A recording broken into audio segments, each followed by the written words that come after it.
அனைவருக்கும் என் அன்பான வணக்கங்கள். இந்த வீடியோவில் நம்ம என்ன பார்க்க போகிறோம் அப்படின்னா இந்த புத்தாண்டு பலன் 2024, அதாவது இன்னும் கொஞ்ச நாளில் இந்த 2023க்கு ஒரு குட் பை சொல்லிட்டு 2024 அப்படின்றது எல்லாருக்குமே புது வருடம் அப்படின்னாலே இதுவரைக்கும் நம்ம பார்த்த பிரச்சனைகள், அதாவது எல்லார் வாழ்க்கையில் பிரச்சனைகள் அப்படின்றது இருக்க தான் செய்யுது. அப்போ அடுத்த வருடம் பிரச்சனைகள்லாம் குறைவாக இருக்கணும். அது குறைவாக இருக்கிறதுக்கு என்னென்னலாம் பண்ணணும் அதெல்லாம் பண்ணுவோம். அது மட்டும் இல்லாமல் தொழில் ரீதியாக முன்னேற்றம் இருக்கணும். குழந்தைகள் படிப்பு அப்படின்னா படிப்பு நல்லா இருக்கணும். நிதிநிலை அப்படின்றது அதிகமாக இருக்கணும்.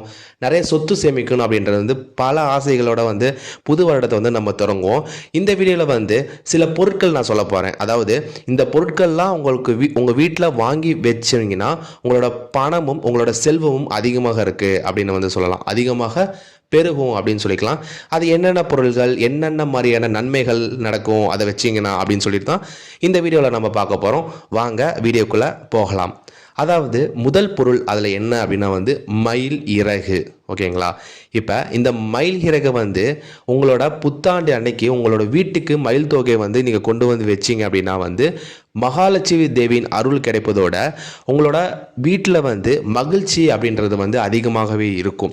ஏன்னா இந்த காலகட்டத்தில் இந்த செல்ஃபோன் உலகத்தில் எல்லாருமே பார்த்தோம்னா ஒரு 4-5 பேர் இருப்பாங்க, ரிலேஷன் இருப்பாங்க. எல்லாமே பார்த்தோம்னா அவங்கவுங்க பாட்டுக்கு ஃபோன் நோண்டிக்கிட்டு அவங்கவுங்க வேலையை பார்த்துட்டு சில வீட்டில் பார்த்தோன்னா மகிழ்ச்சி, அதாவது முன்னாடிலாம் கூட்டு குடும்பமாக நிறைய பேர் இருந்தாங்க. இப்போ கூட்டு குடும்பம் அப்படின்னாலே என்னென்னு தெரியாமல் நிறைய பேர் இருக்காங்க.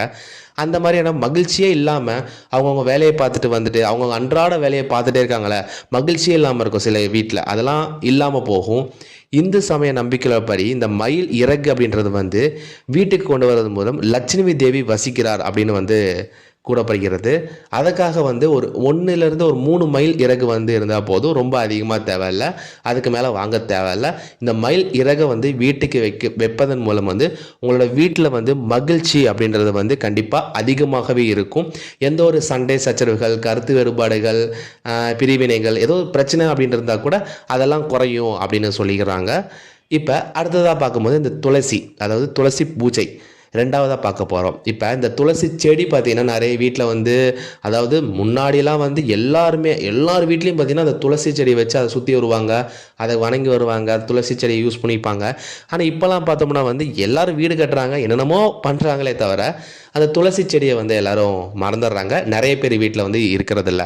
இப்போ இந்த புத்தாண்டுலேருந்து உங்கள் துளசி செடியை உங்கள் வீட்டில் வைக்கிறது மூலம் உங்களோட வீட்டில் மகிழ்ச்சியும் அப்புறம் செழிப்பும் பார்த்திங்கன்னா நிறையவே இருக்கும் அப்படின்னு சொல்லலாம். இந்த புத்தாண்டில் இந்த துளசி செடியை வீட்டுக்கு கொண்டு வரது மூலம் உங்களுக்கு நல்ல பலன் கிடைக்கும். முக்கியமாக பார்த்தோம்னா தொழில் ரீதியான நல்ல பலன்கள். நிறைய பேருக்கு எதிரிகள், இந்த எதிரி தொல்லை அப்படின்றது எல்லாருக்குமே இருக்குது. அந்த எதிரி தொல்லையிலேருந்து விடுபடலாம். கெட்ட எண்ணங்கள் உங்களை எப்படி சொல்கிறதுனா உங்களை ஏமாத்துறது, உங்களை பிரச்சனைக்கு உள்ளாக்குறது, அந்த பிரச்சனைகள், வரக்கூடிய பிரச்சனைகள், ஏமாற்றங்கள், நஷ்டங்கள், இப்படி எல்லாமே போயிட்டு வீட்டில் பார்த்தீங்கன்னா மகிழ்ச்சியும் செழிப்பும் இருக்கும் அப்படின்னு சொல்கிறாங்க இந்த துளசி செடியை வச்சு வணங்குவதன் மூலம். ஓகேங்களா? அடுத்து பார்த்தோம்னா மூணாவதாக என்ன பார்க்கணும்னா தேங்காய். என்னடா தேங்காய் இப்படி சொல்கிறாங்களே அப்படின்னு நீங்கள் பார்க்க வேண்டாம்.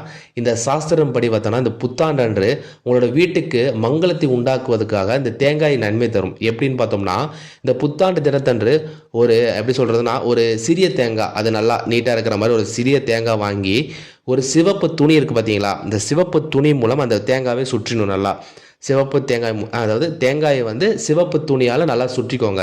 அப்படி சுட்டிட்டிங்கன்னா அதை உங்களோட வீட்டில், அதாவது வீட்டில் நீங்கள் ஒரு பணம் வச்சுருப்பீங்க பார்த்தீங்களா இடத்துல, அந்த இடத்துல அந்த இதை வச்சுருங்க.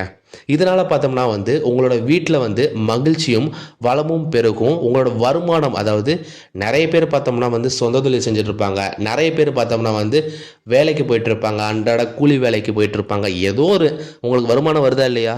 வருதில்ல. அப்போ உங்களோட அந்த தேங்காய் வாங்கி சிவப்பு துணி பார்த்தீங்களா, அதை சுற்றி நீங்கள் எங்கே பணம் வச்சுருக்கீங்களா, அது பீரோவில் வச்சுருப்பீங்க, ஒவ்வொரு வீட்டில் ஒவ்வொரு இடத்துல வச்சுருப்பீங்க.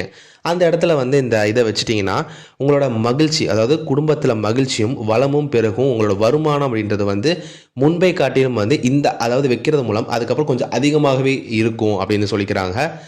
அடுத்து பார்த்தோம்னா முத்து சங்கு. இது என்னடா பார்க்கும் பொழுது இந்த முத்து சங்கமே ஒரு மங்களமான உறவாக தான் கருதப்படுது. இந்த மகாவிஷ்ணுவின் அம்சமான இந்த சங்கு வாங்கி வைக்கும் பொழுது உங்களோட பணம் வைக்கும் இடத்துல அதை வைக்கணும்.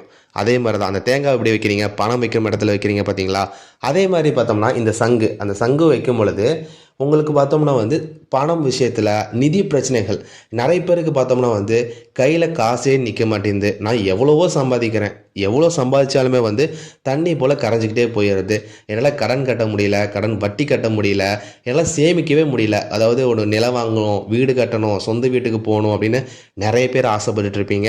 சில பேருக்கு பார்த்தீங்கன்னா அந்த வீண் செலவுகள், அதாவது செலவு எப்படி வருதுன்னே தெரியாது, அந்த பணம் எப்படி வருதுன்னு தெரியுது, செலவாகிறதுன்னு தெரிய மாட்டேங்குது. நிறைய பேர் வீட்டில் நிதி பிரச்சனைகள் அப்படின்னு அதிகமாகவே இருக்குது. அவங்க எல்லாருமே பார்த்தீங்கன்னா இந்த சங்கு முத்துக்களை வந்து வீட்டில் வாங்கி வைக்கிறது மூலம் உங்களுடைய நிதி பிரச்சனைகள் அப்படின்றது இருக்காது. உங்களுக்கு கடன் பிரச்சனையே இருந்தாலுமே வந்து அது படிப்படியாக நீங்கும் அப்படின்னு சொல்லிக்கலாம்.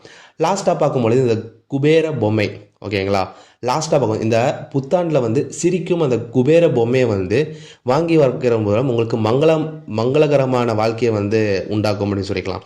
இதை வந்து உங்கள் வீட்டில் வைக்கிறது மூலம் உங்களோட, அதாவது எந்த இடத்துல வீட்டில் வைக்கணும்னா வடகிழக்கு திசையில் வந்து இதை பொம்மையை வந்து வைக்கணும். வடகிழக்கு அப்படின்னா கரெக்டாக நீங்கள் வச்சுருவீங்க அப்படின்னு நம்புகிறேன். அப்படி செய்கிறதன் மூலம் வந்து உங்களை வீட்டில் வந்து அந்த பொருளாதார சம்மந்தப்பட்ட பிரச்சனையே இருக்காது. எந்த ஒரு இக்கட்டான சூழ்நிலையிலும் கூட அந்த பொருளாதாரத்தை வந்து எப்படியாவது நீங்கள் நிலைநாட்டிடுவீங்க. எந்த ஒரு பெருசாக பிரச்சனை வராது. எப்படி சொல்கிறேன்னா, ஒரு பணம் தேவைப்பட்டாலும் உங்களுக்கு தேடி வரும். பணம் விஷயத்தில் எந்த ஒரு பிரச்சனையும் வராது. தொழிலும் பார்த்தீங்கன்னா நல்ல நிலையில் ஓடும் அப்படின்னு சொல்லிக்கலாம். இந்த குபேர பொம்மை, அதாவது சிரிக்கக்கூடிய அந்த குபேர பொம்மையை வைக்கிறது மூலம் உங்களுக்கு நல்ல ஒரு இதுவே தருமே சொல்லிக்கலாம். பொருளாதார பிரச்சனையே இருக்காது. மேலே சொன்ன மாதிரி தான் உங்களுக்கு கடன் பிரச்சனை, அதாவது கடன் பிரச்சனை இருந்தாலுமே வந்து பார்த்தோம்னா வந்து படிப்படியாக குறையும். பணம் சம்மந்தப்பட்ட எந்த ஒரு இதுவுமே இருக்காது. உடல் சம்மந்தப்பட்ட எந்த பிரச்சனையுமே இருக்காது. நல்ல ஒரு செல்வம் சேமிக்கிற அளவுக்கு, சொத்துக்கள் சேமிக்கிற அளவுக்கு எல்லாமே வளமும் கொடுக்கும் அப்படின்னு சொல்லிக்கலாம். இந்த வீடியோவில் பார்க்கும்போது நம்ம பார்த்தோம்னா வந்து எந்தெந்த பொருள்லாம் வச்சா என்னென்ன மாதிரியான நன்மைகள் இருக்கும் அப்படின்னு நான் சொல்லிக்கிறேன். இதை கண்டிப்பாக வந்து எல்லாருமே ஃபாலோ பண்ணலை அப்படின்னா கூட இதை பார்த்துட்டு சில பேர் கண்டிப்பாக ஃபாலோ பண்ணுவீங்க அப்படின்றது நான் மனசார நம்புகிறேன். இந்த வீடியோ பார்த்து கண்டிப்பாக நீங்கள் வந்து நல்ல முன்னேற்றம், அதாவது எல்லாமே நீங்கள் இதை முடிஞ்ச அளவுக்கு, அதாவது உங்களால் என்ன முடியும், இது எல்லாமும் செல்வம் உங்கள் வீட்டுக்கு நல்லாவே வரும். எந்த ஒரு பிரச்சனையுமே இல்லாமல் இருக்கக்கூடிய பிரச்சனைகள் எல்லாமே நீங்கி வரக்கூடிய அந்த 2024ஆம் ஆண்டு வந்து நல்ல முன்னேற்றம் காண போகிறீங்க அப்படின்னு சொல்லிட்டு இந்த வீடியோவை முடிச்சுக்கிறேன். நன்றி, வணக்கம், வாழ்க வளமுடன்.